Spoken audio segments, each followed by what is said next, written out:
Oke, pada sesi kali ini kita akan membahas tentang penggunaan fungsi if. Anda klik saja worksheet if ya. Nah, untuk pembahasan fungsi if ini, saya akan menjelaskannya dengan contoh agar mungkin Anda lebih paham.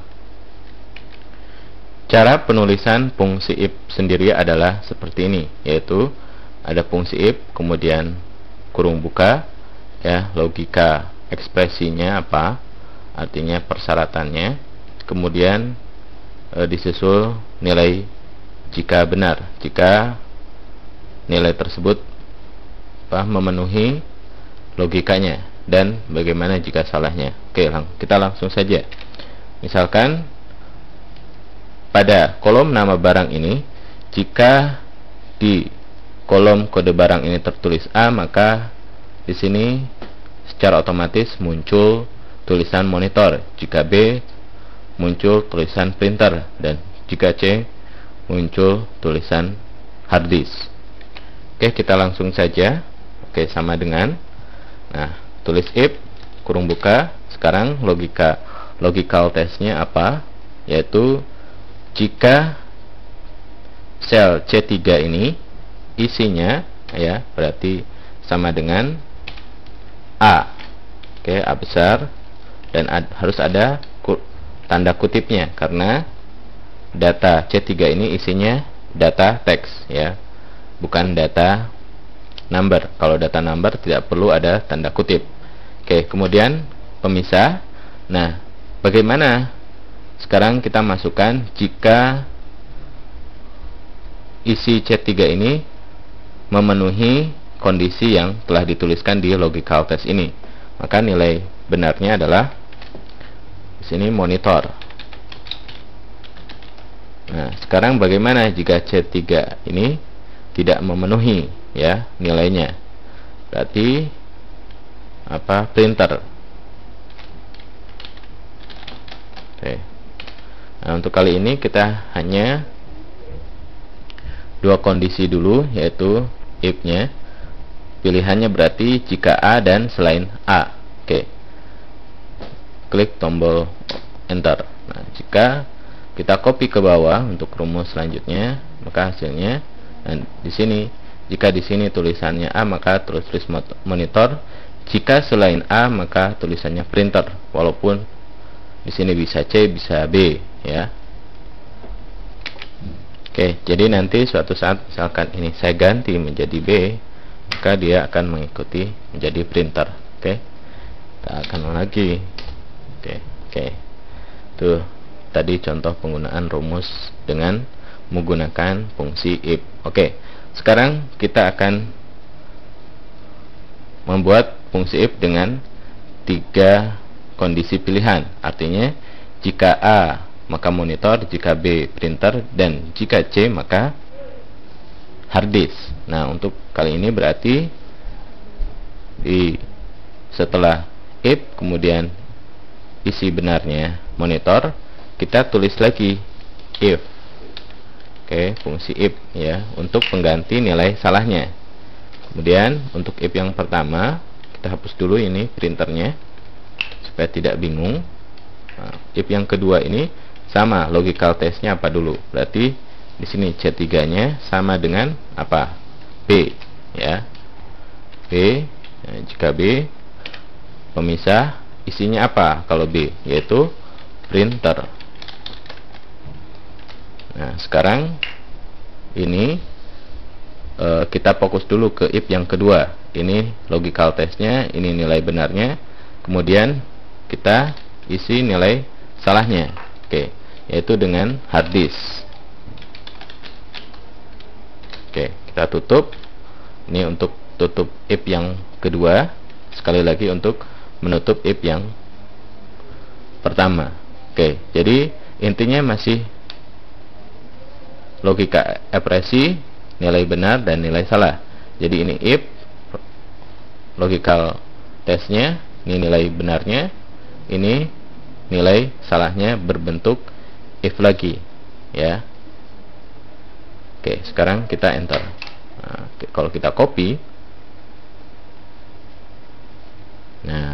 sekarang jika A ini hard disk, ini printer. Nah, sekarang bagaimana jika ini kita D, tulis D, maka akan tertulis juga hard disk, padahal di sini ditulis D. Nah, inilah berarti kita harus membuat if lagi.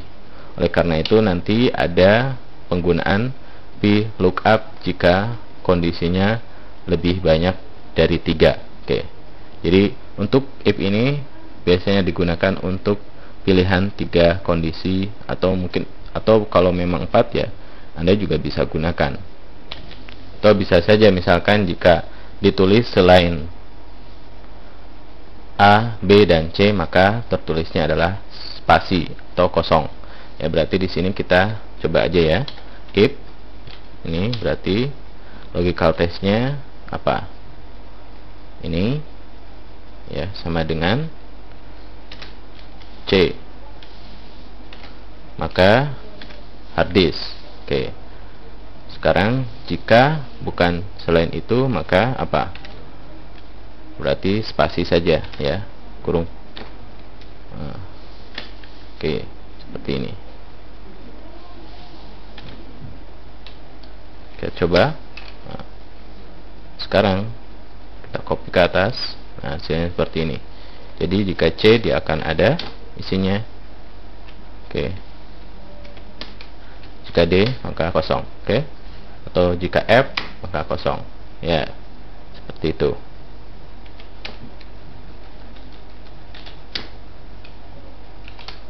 Oke. Jadi intinya fungsi if itu hanya ada logical testnya, true value dan false value-nya. Oke, sekarang kita akan menggunakan if untuk harga satuan. Misalkan jika di sini tertulis kode barangnya A, maka harganya adalah 750. Jika B, maka harganya misalkan 600.000. Jika C, maka harganya misalkan 450.000. Oke, kita if saja. If kurung buka, logical testnya kita mengikuti itu saja, sama dengan apa? A. Ya, sekarang logical testnya jika benarnya berapa untuk harga monitor, yaitu 750.000. Ini tidak perlu diberi tanda kutip karena berupa angka. Oke, sekarang pemisah, dan jika salahnya apa? Nah, untuk salahnya kita gunakan if lagi. Ya, oke. Ini C3 sama dengan tanda kutip B. Ya, kemudian pemisah.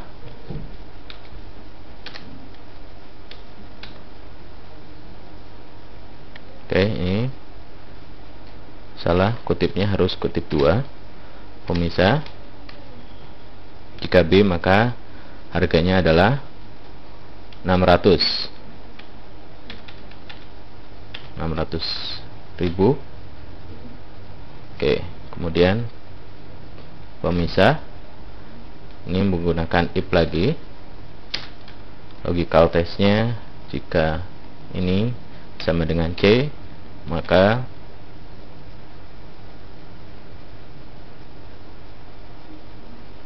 sama dengan C, maka ininya adalah 450.000. Jika salah, maka sini kita misalkan spasi saja, artinya kosong. Tutup untuk if yang ketiga, yang kedua, ini yang pertama. Nah, sekarang kita copy. Nah, seperti ini. Jadi nanti jika ini misalkan W, jadi selain A, B, C, D, maka dia akan kosong. Oke. Oke, sekarang untuk total harga itu hanya mengkalikan antara ini dengan ini. Jadi itu sangat mudah, sama dengan ini kali ini. Enter. Tinggal di copy ke bawah. Oke. Itulah tadi beberapa penjelasan tentang penggunaan fungsi if pada Microsoft Excel.